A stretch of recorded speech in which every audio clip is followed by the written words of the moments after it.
MENA Watch, der Talk. Gerald Steinberg, you're a professor, right? I am a professor. So we don't skip this point. If you were born in London and you were raised in San Francisco, right? All true. And 1973, you started studying in San Diego, is that right? Yes. Physics. I was an undergraduate at Berkeley. Yes. And this was graduate school was in San Diego. Yes. And after that, you made your master, and then you studied political science, ended with a PhD in 1981. Oh, correct. After that, you found... It was politics of science and technology. I was doing somewhat similar things, okay. Nuclear weapons, satellite imaging, other things like that. So there was a transition. That's interesting. And then you founded NGO Monitor. Mm-hmm. So you did this parallel with teaching political science, right? So NGO Monitor, how come that you invented this idea, and what is it about? In the mid to late 1990s, when I went to various conferences and universities and various other activities. I had been teaching in Israel since 1982, mostly international politics. But I remember very strongly going to Geneva. And I went to a conference at CERN, at the Nuclear Atomic Accelerator, the Research Center in Geneva. And afterwards, I was at the UN compound where the Human Rights Council now sits. And I went to a session it was also where the Conference on Disarmament has its meetings, and I went to listen to people talk about nuclear weapons proliferation. This was in the days of Saddam Hussein still threatening. The Iranians were recovering there after the Iran-Iraq war, rebuilding the nuclear program. And I saw that there were these organizations handing out material. And then I went to another conference also in Geneva on landmines a few years later, handing out more material. And it was all about Israel committing war crimes, Israel doing terrible things, genocide even to the Palestinians. This was already in the late 1990s. And I realized these are important organizations that set agendas. They participate in these different frameworks and really are very influential. And nobody in the political science world, nobody in international relations was examining systematically what these organizations were doing, where their power comes from. Why are they influential? They're non-governmental, but here they are in very political governmental frameworks doing what amounts to anti-Israel propaganda. This was 30 years ago or 25 years ago. And that led me, then came the Durban conference, which was a much bigger example of this. It led me to say, I have to start and examine this. I thought it was going to be a 3-year project. I'd do a few papers, other people would work on it. I didn't realize how vast this was, and how many organizations and how much power they actually have. And that led to this whole process of doing systematically NGO Monitor. And now you are located in Jerusalem. This is because of your... I live in Jerusalem. Yes. And this was going to be a 3-year project that I was trying to do as an academic. Yes. Through the university. So it just kept rolling and getting larger. I think in every major country in the world where there's a lot of money going into non-governmental organizations, NGOs, sometimes called civil society organizations, there should be in monitoring, because without checks and balances and oversight, they become very damaging frameworks. Like anything else that has a lot of money and there's no examination of them. And you do this parallel working at the Bar-Ilan University? I did for a number of years. I am now past the age where they let me teach because we had very strict retirement rules in Israel. And so I'm now doing much more of this, but I still also do university work. When you find out things about these NGOs, what happens with the results of your investigations? Firstly, the material. Yes. The research. Yes. We're a research organization. We have a particular goal for that research, but first it's important that all this hidden material of what these organizations are doing, who funds them.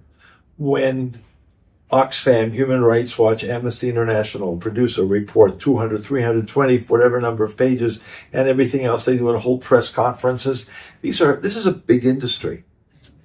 And you need to, the frameworks that they influence, whether it's politicians, journalists, other academics, whatever it is, they don't bother to read this. They read the headlines. I very often will see journalists will write about the report that Human Rights Watch issued condemning Israel for starvation. It was Human Rights Watch and Oxfam which did this, which helped the whole process of the International Criminal Court. Starvation. If you read it, you realize it's full of error. There are many footnotes which cite other Human Rights Watch reports or cite United Nations or cite journalists who cite people in Gaza. They don't really know anything. Sometimes it's just blatant lies, but mostly it's empty claims. But they're very damaging. People take them seriously. So we have to document this. We have to document so that when at least we can try to say to journalists, to diplomats, ambassadors that we meet with, foreign ministers, all those people, you say that this organization has done good work because it wrote this report. But we've read it. And sometimes it can be hundreds of pages, and this is what's wrong with it. That takes a lot of time. The purpose of this is to try to reduce the automatic influence. These organizations, let's take Amnesty International, which was founded in the 1960s, or Human Rights Watch, which was founded 10 years or so later in the 70s and really became a major organization in the 80s. They're completely different now. But the image that they had back then of small groups of volunteers who gave generously of their time for political prisoners and other universal human rights goals, that doesn't exist. It's all a facade. It's what we call the halo effect. That they say we're saints and other people say these are saints. It's an industry.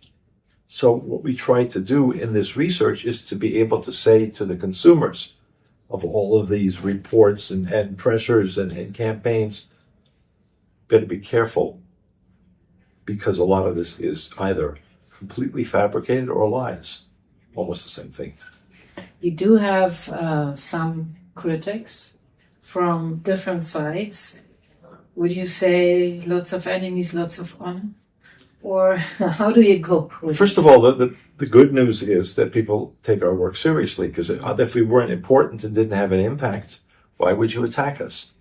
So in the last year, actually since October 7th mostly, but not entirely, German government stopped funding 6 organizations that were getting millions of euros, and in Germany there was no transparency. Germany, which talks about democracy, the government, that post-Holocaust, post-Nazi period, the importance of democratic processes, gives millions and millions of euros to NGOs, political organizations, under human rights, under this framework and that framework. You can't get a list from any German official of who they give money to. They don't know. Mm-hmm. They throw out the money and they don't keep track of it, which makes it very hard to do analysis. But when we did the analysis, and the Israeli government said these are terrorist organizations, and we showed from publicly available information this is true, the German government had a big internal debate. The Interior Ministry against the Ministry for Economic Development, I've forgotten what it's called, BMZ, and there's something called GIZ. These are empires, multi-million dollar, multi-euro bureaucracies. And the Palestinian groups connected to terrorism were the best friends. Finally, after a big fight, the Ministry of Interior won, and they stopped the funding. The whole government said, we are not funding Chancellor Scholz, and the government said, we are no longer going to fund these organizations. So this is very... So we get blamed for that, which is true, because we started the process. Our research led the Israeli government and the German government to examine this seriously. It took a number of years. First they said there's no evidence. They hadn't even looked at the evidence. So and something similar went on in Switzerland, in Italy now. So we are always blamed. In the Netherlands, one big organization lost its funding because of terror connections. Others have lost money because of their involvement in anti-Semitism. We put that information on the table. Members of parliament say to the governments, why are we paying for this? The government say, well, we'll look into it, or it's not true, and eventually it stops. In Germany, this is a very new development. This is under this actual current Within government? 2 or 3 months ago. Wow. I think So, because I have been at a press conference for some years ago. This was the other government, and Merkel's. yes, and on this in this press conference, this was talked about asking for just reports on where the money went when you go to give it to the Palestinian authorities. And they said to me, when I asked, they said, "This is impossible. How do you ask about this? We don't do that. We cannot do it." And this is ridiculous, because I worked in the Deutsch-Israelische Gesellschaft, and we did apply for money, and it was a big thing when you have if you don't have a bill for everything, you have to pay back what you didn't count. They look at the money, the receipts, Yes. and they look at the columns, money spent, money income. But they don't look at the content. I speak to German ambassadors, and they have no idea what the organizations. These are good organizations. We give them money. But they don't know what they actually do with it. We show them that these organizations say Israel's an apartheid state. These organizations contribute to anti-Semitism and hate and terrorism. And they say, well, we never saw it before. And that led to a big fight. I call NGOs that are funded by governments, first of all, they're not NGOs. Something they're called FONGOs, foreign government-funded organizations, because they're not really non-governmental. Or GONGOs, which are just governmental-funded organizations. It is a very much of a mask for what is really political advocacy. And many politicians are part of that process. They've been doing it these are their friends, they're subcontractors, allies, partners. So, what are the challenges after the 7th of October? I can tell now, after you said that they cut off some funding. So, is it getting easier or even harder to do your work? There's a greater willingness on the part of some members of governments and parliaments and journalists to look at these issues and take our material seriously, which means there's a lot more work. But there's also, in each of these countries, there's a lobby. For at least 20 years, all of these governments, that sounds like conspiracy theory, but it's real. If you do a table, which I did, of the 20 top Israeli, Palestinian, and somewhat broader organizations that are based in Europe that have been getting money from governments. Every year they say they are doing a request for proposals, but it's always the same organizations, always time after time. And they always meet with them and consult with them. And you see pictures on Facebook and what they used to call Twitter, X, and of the ambassador meeting with their human rights colleagues in Israel or in Ramallah or someplace else, or even in Berlin or wherever it is.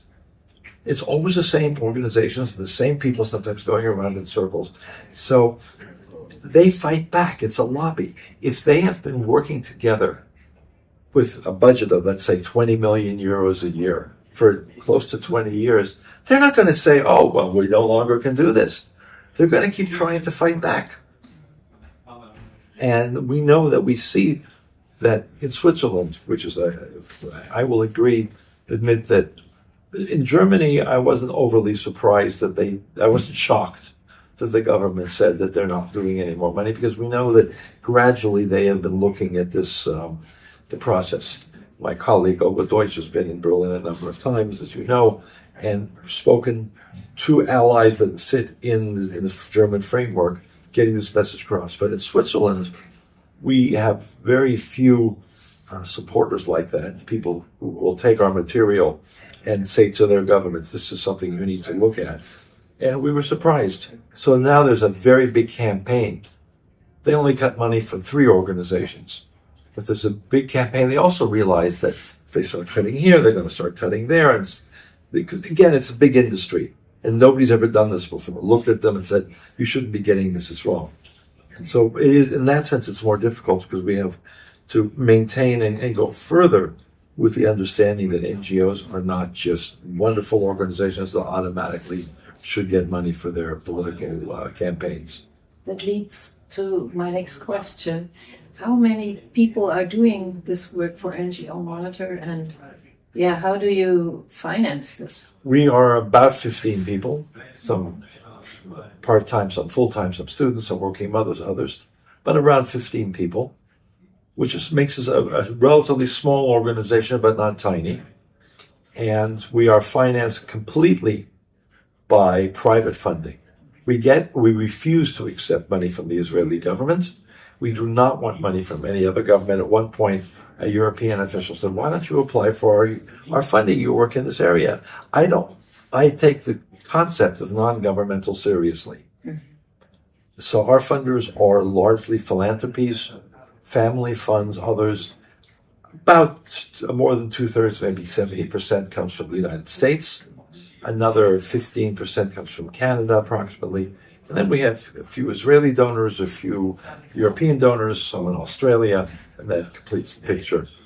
We are now seeing an increase in the support we're getting from Israelis, which is something that is important. They recognize that this is important as any other element of the war, the political war that we're fighting. Are you facing a lot of legal fights? No.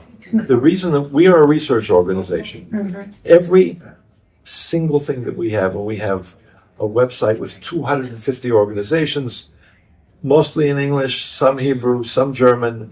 We need to spend more time on the other languages, but there's such a flood of material. So we have 250 organizations we cover. But every single line says you can go and check this independently. It's all what's called open source. It's all easily verified.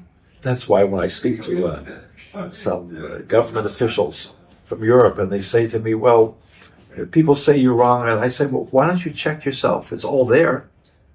And you'll see exactly that this organization has 20 people connected with the PFLP terror organization. The head of finance, the head of research, the head of operations, or here's a picture of the same people with the same names doing their NGO work, and here they are at an event sponsored by the PFLP, or in many cases arrested by Israel for having been involved in a terror attack, which was one of the reasons that the Dutch government stopped its funding for one of these organizations. They don't say all the organizations have elements like this, but when it is very clear, they stop funding.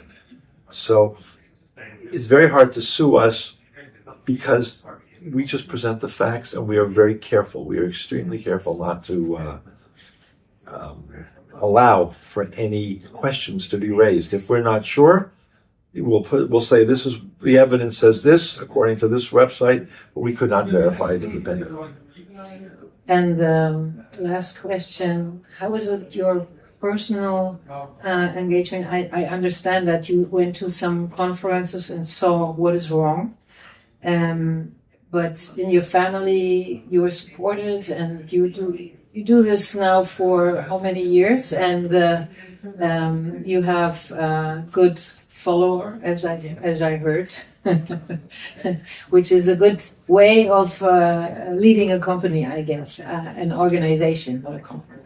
I'm glad it's not a company. It's not something that I own, and other people who will follow will be able to continue and expand and maybe do better. Yes. I say maybe because but they will do better, because this is something completely new and something that I did on the side. Mm-hmm.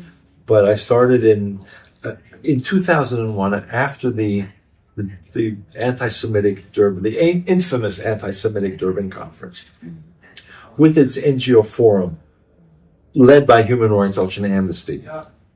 2001, they said Israel's genocide, apartheid, ethnic cleansing, war crimes. This is 23 years ago. So I've been doing this now took me a few months to get it together, let's say 22 years. NGO Monitor has been an entity for about that long. And gave a talk, and about a year later, and somebody said, you need to have a website, here's a check. And I hired somebody to put a website together. And that's how it really became. I realized this is something that could be much bigger. So the point is, that, to answer your question, it's been a long time I've been doing this. I did not expect to do it. It's become the focus of my everything outside my family, my professional life. And I do get a lot of support. It's something that, but I also have always been careful not to allow the professional part of my life to completely overwhelm everything else. Otherwise, I think you lose effect. You lose perspective. So at least in my case, I tried to maintain that. Not always successfully. Well, I'm glad that you came to this conference here, the EJA, and that we had the chance to talk to you. Thank you very much. I'm glad I came, but I also very much appreciate the work that you do in your organization. It really is. I think the first German language framework that I ever saw many years ago when it started to 30 years. It's yeah. That because we can't just have little bits and pieces and not talk to each other. So this is an amplifier.